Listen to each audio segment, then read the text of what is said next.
이번 시간에는 클러스터링에 대해서 알아보도록 하겠습니다. 클러스터링 중에서도 가장 유명한 K-민즈를 중심으로 설명을 드리도록 하겠습니다. 지금까지 저희가 리그레션과 클래시피케이션을 머신러닝에서 주요한 내용으로 다뤘는데요.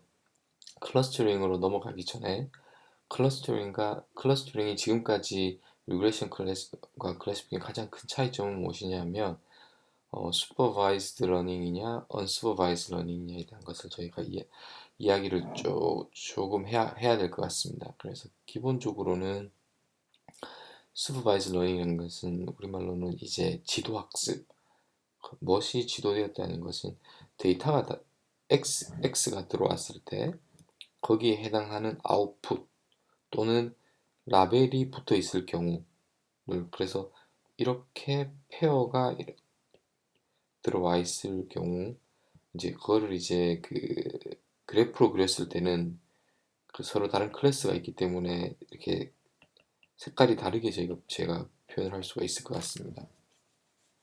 그래서 여기서는 클래시피케이션 문제이며 이렇게 선을 나누는 것을 지금까지 저희가 다뤄왔고, 이에 반해 unsupervised learning은 비지도 학습으로서 왜 지도 하면 라벨이 없다는 뜻입니다. 그래서 그 말은 무엇이냐 하면 X만 있는 것이고 인풋만 있는 것이고 아웃풋이 없습니다.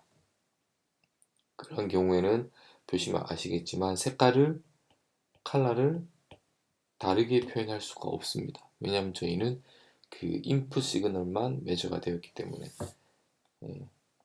그래서 이쪽에서는 리그레션과 클래시피케이션 중에서도 이렇게 구별하는 문제이면은 저희가 정확하게 클래시피케이션이라는 용어를 클리어하게 쓰고 있고, 비슷한 문제 같지만 여기서는 정확하게 클러스터링이라는 단어를 구별해서 사용을 합니다. 클러스터링이라는 것은 단어 자체에서 머신러닝 쪽에서는 unsupervised learning을 명확하게 의미하는 단어입니다.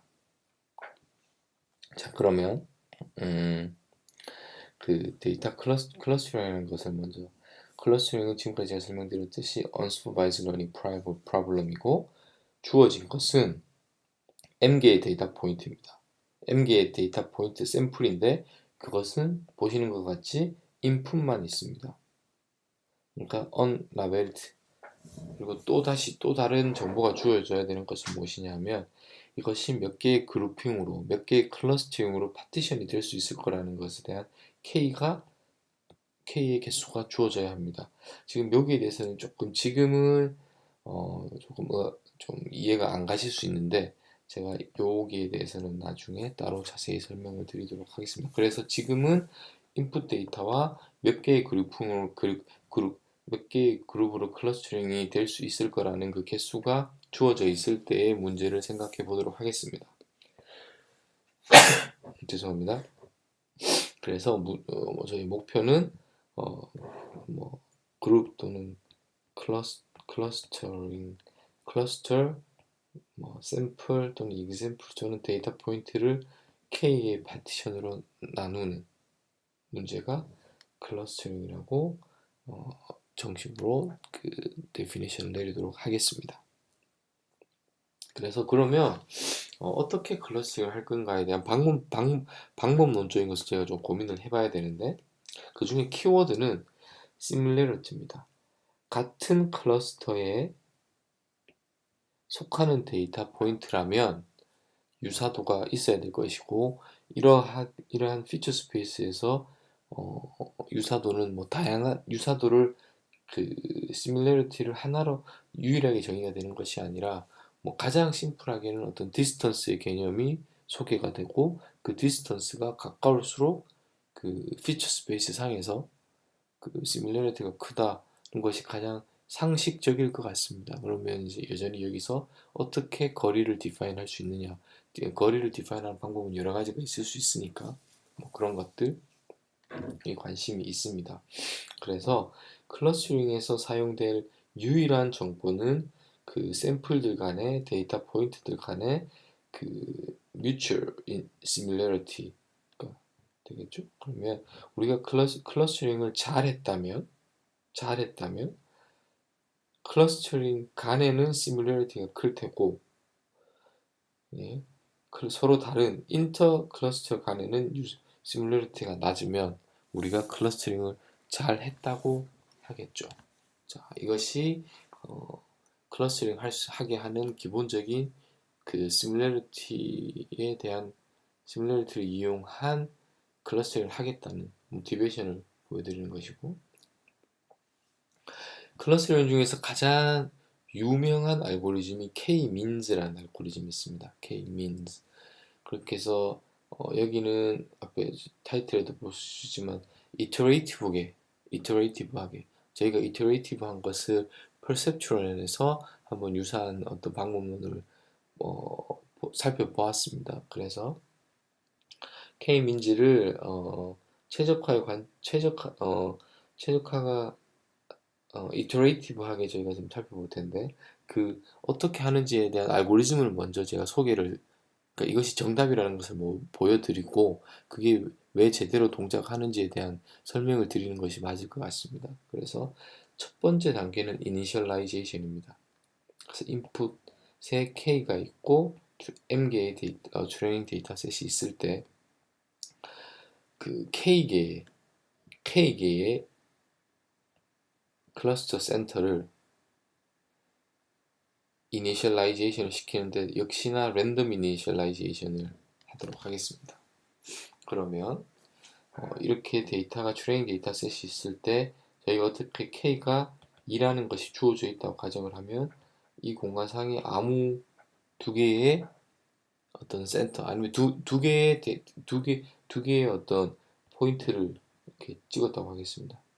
자, 이것이 그 앞으로 가지게 될 클러스터의 센터라고 하겠습니다. 클러스터의 센터. 그렇게 되면 이제 여기가 클러스터의 센터이기 때문에 이 데이터 포인트는, 예를 들어 이 데이터 포인트는 이 센터에 가까운지 이 센터에 가까운지 거리를 계산을 해서 시뮬러리티를 따지는 거죠. 그러면 거리가 다 유클리드 그 디스턴스에 대한 데피니션을 따라야겠지만 그냥 여기서는 직관적으로 유클리디언 디스턴스를 사용했다고 가정을 하고, 그랬을 때는 더 가까이에 있는 것이 더 가깝다고 가까이에 있는 것이 유사도가 더 크다고 저희가 가정할 수 있을 것 같습니다. 그러면 이 포인트는 이것에 가까운 곳이고, 이 포인트는 거리를 계산하면 여기에 더 가까운 곳이고, 이렇게 모든 데이터 포인트에 관해서 each 데이터 포인트에 관해서 가까운 센트로이드를 계산할 수 있고, 그러면 그 데이터 포인트를 그 가까운 센터가 있는 클러스터에 어사인을 하게 됩니다. 자, 이것은 무조건 할 수가 있습니다. 무조건. 뭐 어떻게 보면 이 점과 이 점에서 하는 이 뒤에 수직인 직선을 긋고, 이 수직인 직선을 긋고 여기에 속하는 것으로 계산할 수도 있습니다. 자, 그렇죠. 동일한 이야기입니다. 그러면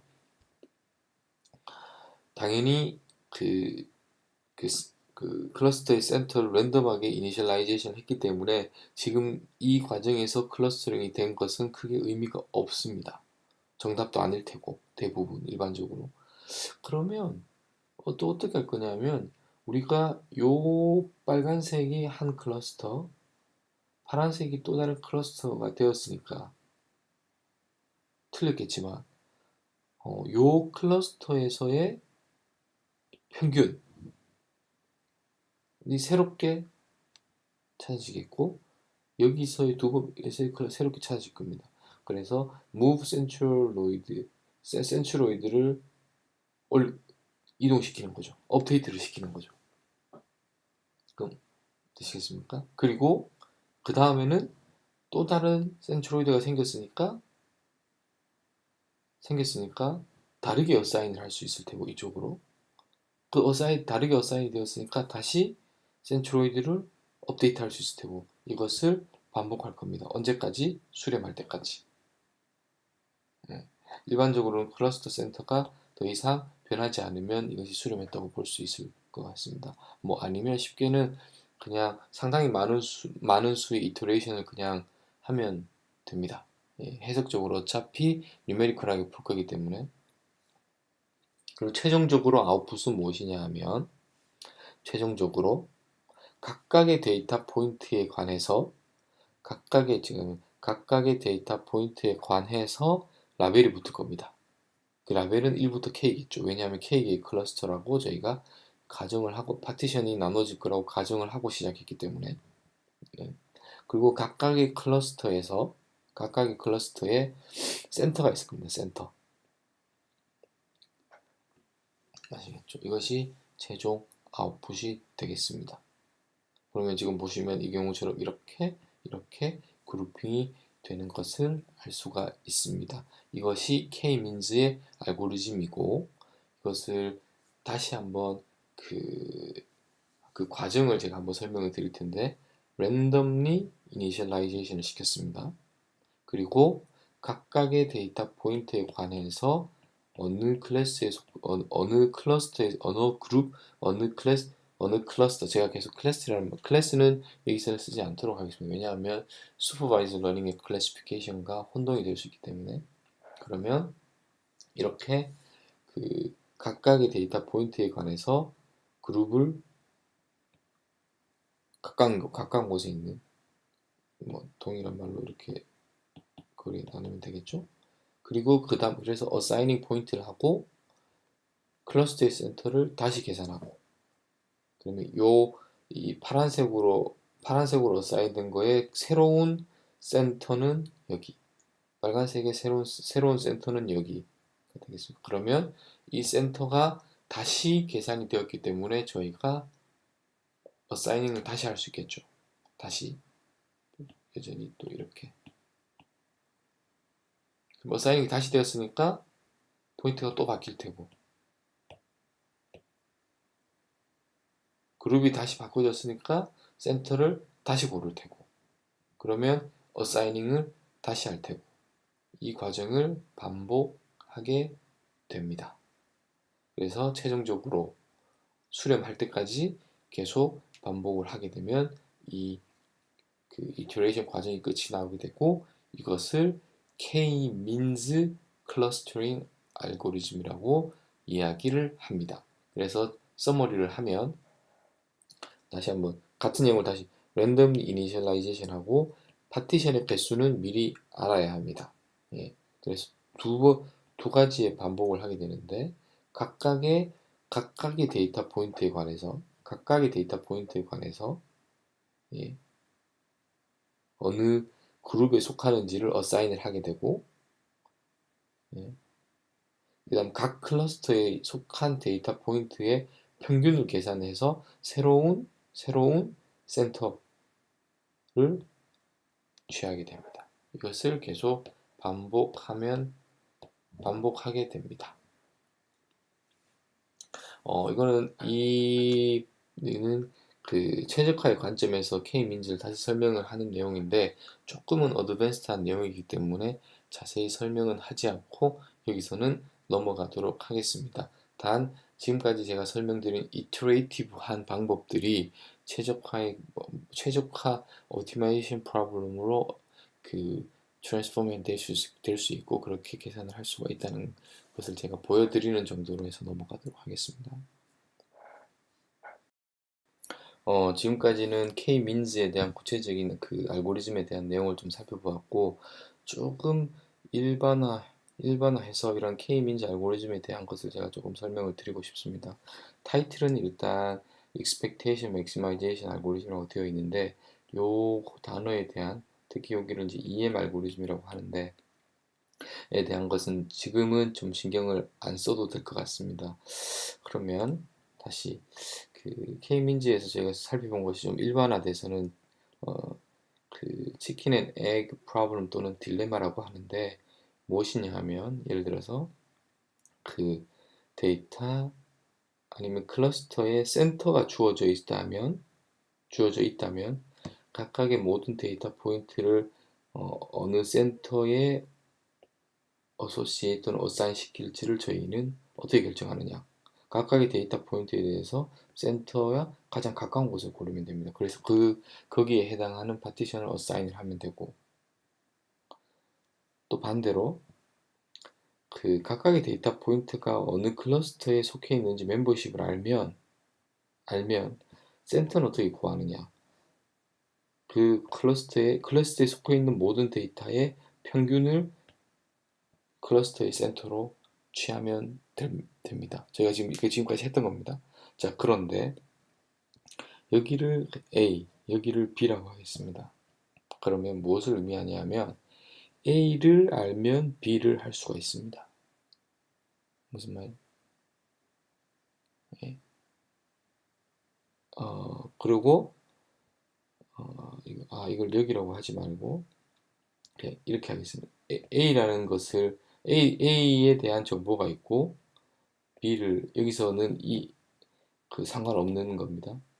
그러면 저희가 만약 A를 알면 B를 할 수가 있어요. 그 말은 여기서는 뭐냐면 센터를 알면 센터의 데이터 포인트를 알면 그룹핑을 할 수 있고, 그룹핑이 되어 있다면 센터를 업데이트 할 수 있습니다. 새로운 센터를 어사인 할 수 있습니다. 자, 그런데 문제는 뭐냐면 A도 모르고 B도 모른다는 거죠. 사실은 할 수 있는 게 하나도 없습니다. A를 알면 B를 할 수 있고, 그리고 B를 알면 A를 할 수 있습니다. 그런데 A도 모르고 B도 시작점을 알 수 없기 때문에, 예, 이러한 경우가 이제 자주 엔지니어링 공학적인 문제에서 많은 딜레마로. 근데 여기서 K-민즈는 이 룹을 어떻게 시작을 한 거죠? 자, 보시면 그 A든 B든 상관없습니다. 어느 쪽에서든 랜덤리 시작을 합니다. 예를 들어 A. 그 말은 무엇이냐면 이 문제에서는 각각의 그 센터들을 그냥 랜덤하게 어사인을 한 겁니다. 그러면 B를 계산할 수 있겠죠. B는 정답이 아닐 가능성이 더 높습니다. 하지만 B를 알기 때문에 A를 계산할 수 있고, 하지만 여기도 A가 정답이 아니죠. 그러면 다시 랜덤리 시작했기 때문에 한 번에 A 또는 B가 정답일 수 없습니다. 또 하는 거죠. 계속 반복을. 이렇게 반복을 하게 되면 어느 순간 수렴을 하게 됩니다. 자, 이게 좀, 그래서 이터레이티브 하다는 것은 어떻게 보면 시간의 공간상으로 한 축을, 그래서 이 그림이 비주얼하기는 이걸 어떻게 이런 식으로 간다고 생각하시면 될 것 같습니다. 그래서 어느 순간 이렇게 이쪽 축으로 A, B, A, B, A, B, A, B. 조금 여러분 나름대로의 이러한 그 상당히 유용한 방법입니다. 예, 근데 좀 이런 방법들을 그 한 번이라도 접해보지 못했으면 이렇게 생각하기가 좀 쉽지가 않습니다. 그래서 그 룹을 끊고 시작을 해야 되는데 정답을 모르기 때문에 그냥 랜덤하게 시작을 합니다. 하지만 랜덤하긴 하지만 정답이 아니지만 한쪽 A가 됐던 B가 됐던 에 대한 것을, 그러면 한쪽을 알면 다른 한쪽을 B를 계산할 수 있고 B를 계산했기 때문에 또다시 A를 계산할 수 있고, 근데 그래서 업데이트를 계속하는 거죠. A를 업데이트하고 B를 업데이트하고 이터레이티브하게 계속 반복을 하다 보면 A와 B의 변화가 생기지 않게 되고, 그 말은 무엇이냐면 어디에 수렴이 되었다는 거죠. 아시겠습니까?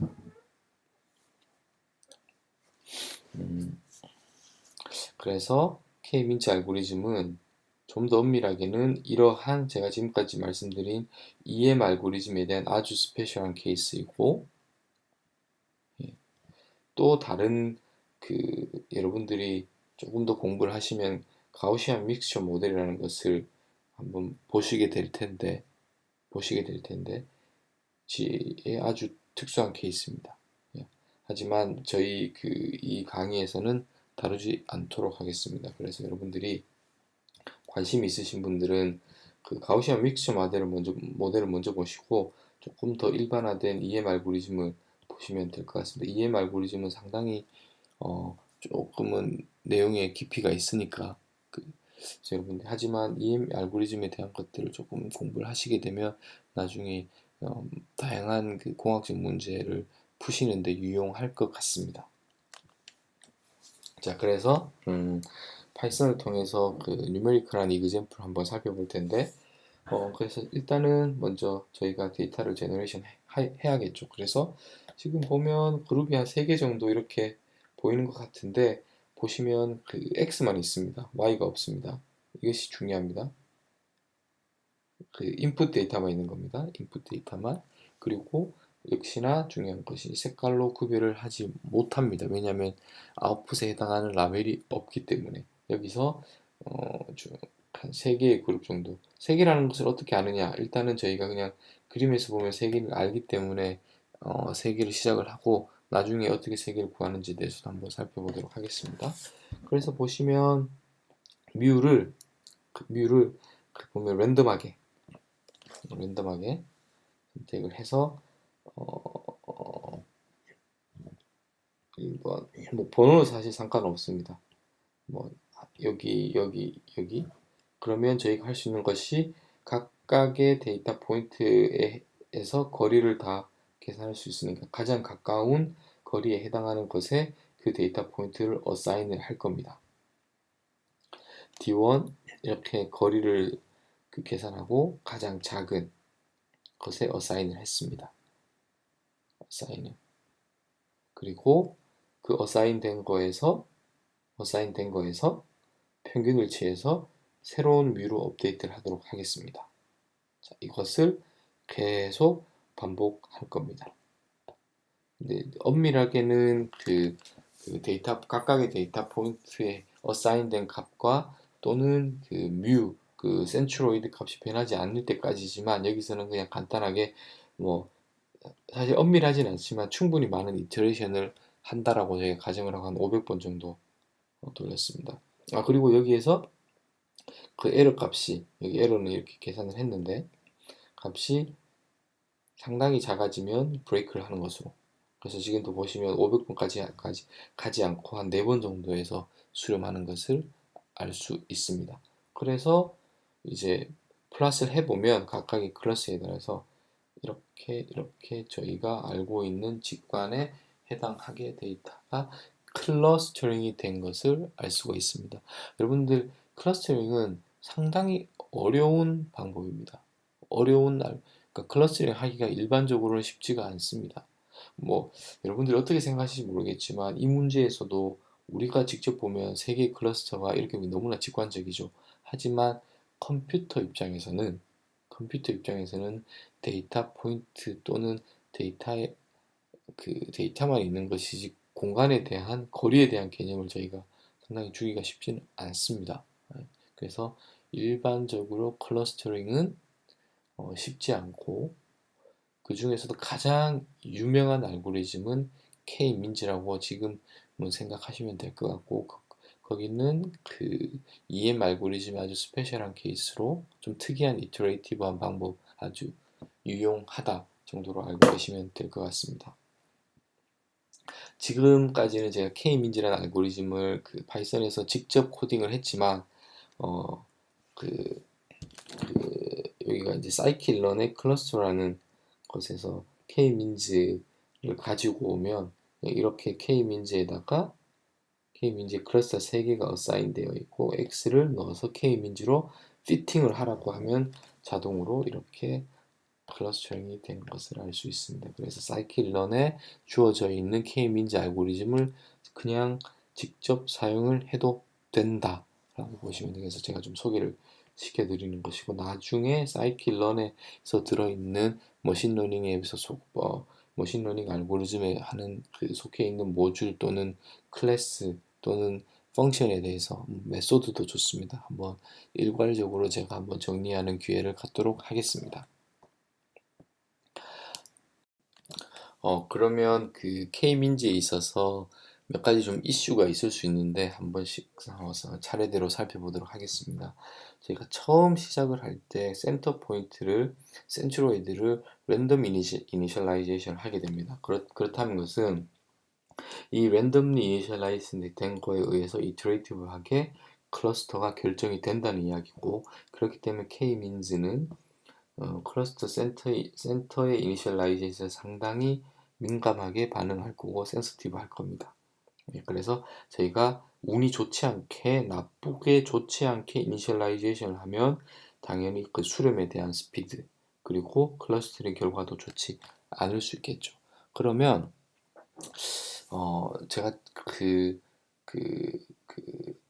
그레디언트 디센트 방법에서 이러한 것을 이슈에 대한 것을 비슷하게 말씀을 드렸고, 기본적으로는 어, multiple trial with the different random initialization을 하면은 일반적으로는 어느 정도 극복이 됩니다. 예, 그렇게 하고 가장 좋은 결과를 뽑으면 되고, 또 다른 방법으로는 그 센트로이드가 그 공간상에서 조금 멀리 최대한 이렇게 그 떨어져 있으면, 그래서 첫 번째로는 그 이그젬플 중에 샘플들 데이터 포인트 중에 하나를 고르고 첫 번째를, 두 번째는 가장 거기서 먼 걸 고르고, 세 번째는 이 두 개에서 가장 먼 것을 고르고, 이런 식으로 하면 그 이니셜 포인트를 가장 이렇게 그 멀리 공간상에서 벌릴 수 있기 때문에 이것도 하나의 방법으로 제시되고 있습니다. 하지만 두 번째가 어떻게 보면 더 제너럴하다고 볼 수 있을 것 같아요. 그래서 두 번째를 사용하시면 될 것 같습니다. 제가 계속 그 클러스터 K-민즈 클러스터에서 주어지는 데이터 포인트와 파티션의 클러스터의 개수가 주어져야 된다고 했는데, 일반적으로는 X만 있고 이것이 몇 개의 그룹핑으로 될 수 있을지 알 수가 없습니다. 저희가 그 뉴메리컬한 예제에서 3개라고 한 것은 저희가 플러스를 해보니까 그것도 2차원에서 3개인지 알지, 여러분들이 상상할 수 없는, 시각할 수 없는 고차원, 예를 들어 그 10차원이라고 하겠습니다. 10차원의 데이터 포인트가 뿌려져 있는데 이것이 몇 개의 클러스터로 나눠질 수 있을지 일반적으로는 알 수가 없습니다. 그러면 클러스터의 개수를 사전에 알지 못하면 K-민즈를 사용 못하는 겁니다.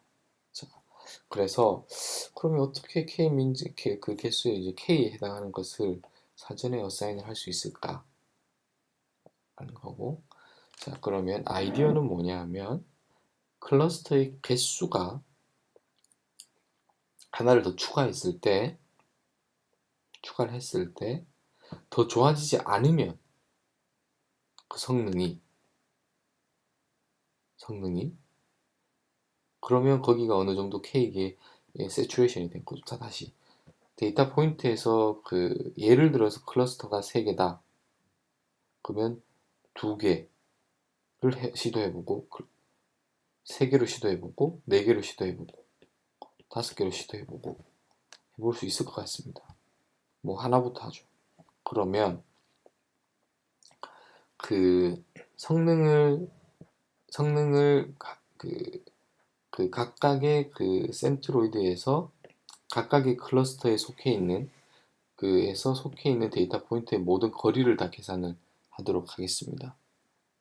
여기도 그 거리를 각각의 그 센트로에 포함되어 있는 그 거리 합을 했을 때, 당연히 클러스터링 문제는 K가 커지면 커질수록 이 토탈 썸이 값이 작아집니다.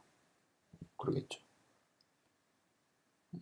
하지만 작아지는 정도가 3개라면 여기서 훅훅 작아질 거지만, 여기는 조금씩 아주 미세하게 작아질 겁니다. 예, 무슨 말씀인지. 그래서 요 포인트를 우리가 엘보 포인트라고 하고, 그 포인트를 저희가 어느 정도 K-민즈의 그 적당한 K라고, 뭐 엄밀하진 않지만 직관적으로는 상당히 make sense 하다고 여러분들이 좀 받아들여졌으면 좋겠습니다. 그래서 이 예제에서 저희가 예제에서 보시면 그 스코어를 계산한다는 것은 그러면 1일 때보다는 2개일 때 확 줄어들었죠. 그 얘기는 두 개가 더 성능이 좋다는 거고, 세 개를 했더니 성능이 또 좋아졌습니다. 네 개로 하면 그렇게 많이 향상이 되진 않아요. 하지만 파티션의 개수가 늘어날수록 스코어가 항상 작아지는 것은 맞습니다. 그러겠죠. 그래서 우리가 여기서 보면 세 개가 어느 정도 적당하다는 것을 알 수가 있습니다. 그리고 이 K-민즈라는 사이클런에 있는 거기서 스코어를 쓰면 저희가 비교하고 싶은 이 값들이 자동으로 계산이 됩니다.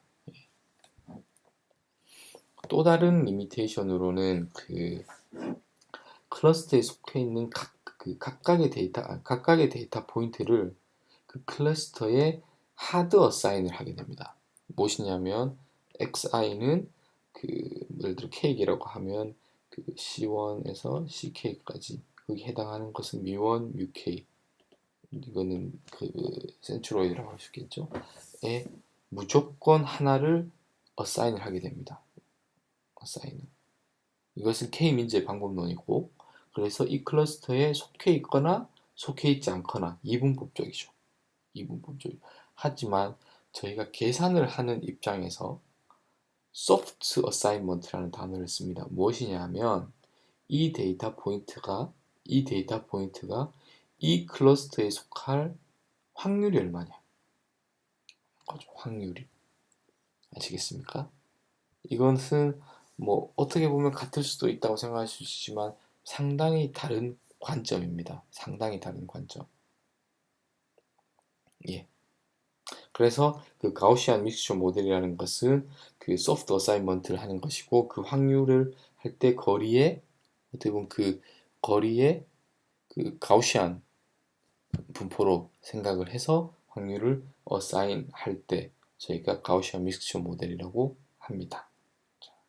그래서 하드 어사인먼트, 소프트 어사인먼트에 대한 내용은 조금 알아두시면, 그 내용은 어디서 한번 들어봤다 정도로 이해를 하시면 될 것 같고, 그래서 또 다른 이슈는 아웃라이어에 아주 센시티브하다.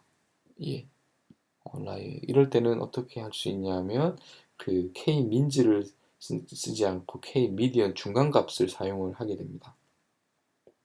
K 민즈 쓰는 대신 K 미디언을 쓰게 됩니다.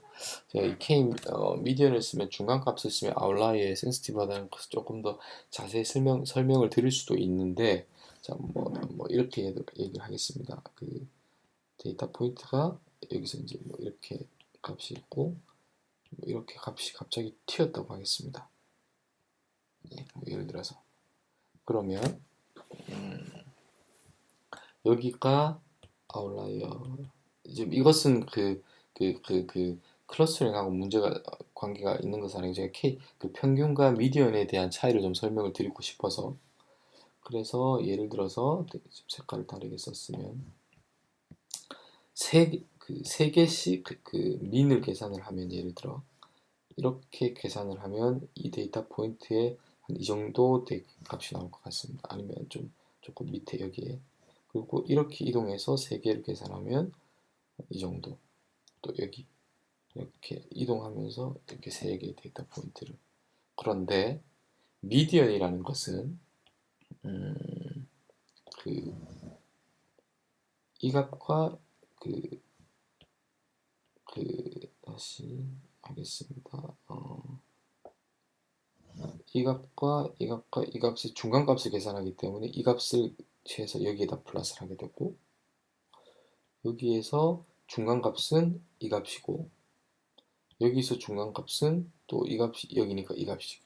보면 항상 아웃라이어는 값이 상당히 차이가 있을 텐데 중간값을 취하기 때문에, 예, 그 평균은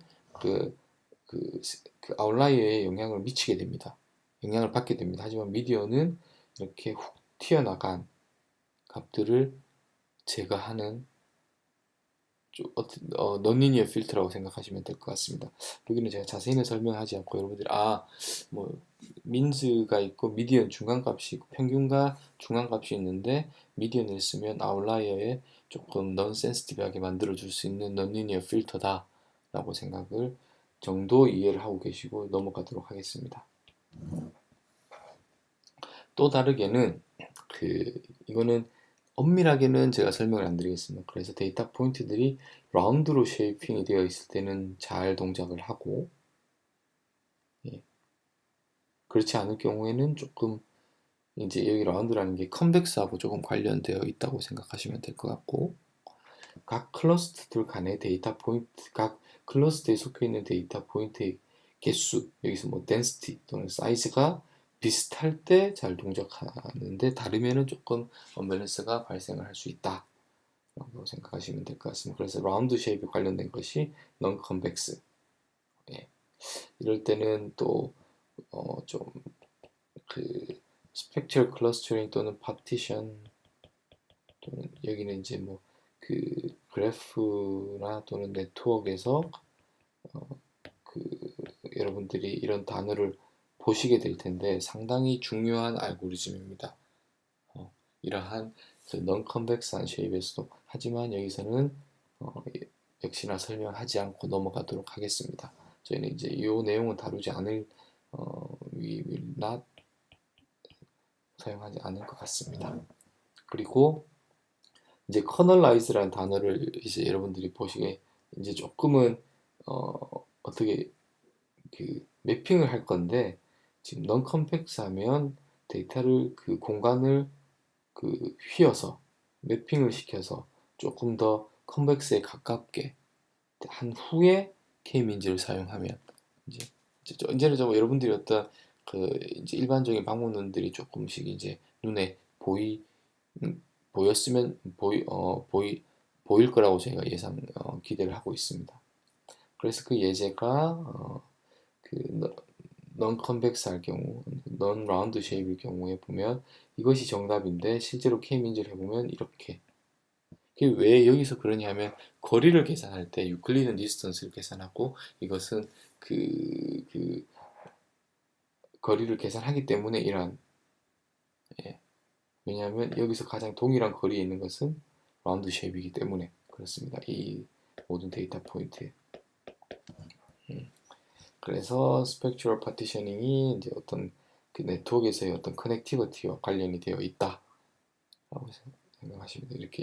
이렇게가 네트워크가 서로 그래프가 연결이 되어 있는 거고, 예. 조금 어려운 얘기이기 때문에 자세히는 설명하지 않겠습니다. 그리고 덴시티가 다른 경우에도 잘 동작하지 않는다 정도 제가 언급을 해드리도록 하겠습니다. 그래서 K-민즐은 유명한 알고리즘이고 하지만 죄악은 몇 가지가 있는데 뭐 non-convex하다든가 density가 서로 다르다든가 그리고 좀 이슈들은 그 initialization 정도의 이슈가 있습니다. 하지만 이걸 너무 시리어스하게 생각하실 필요는 없고 이런 이슈가 있다는 것, 이런 리미테이션이 있다는 것 정도를 이해하시고 어웨어하시고 K-민즈를 쓰시면 되고 클러스터링 중에서는 가장 유명한 알고리즘이라는 것은 맞기 때문에 K-민즈로 모든 클러스터링 문제를 시작하시면 될 것 같습니다.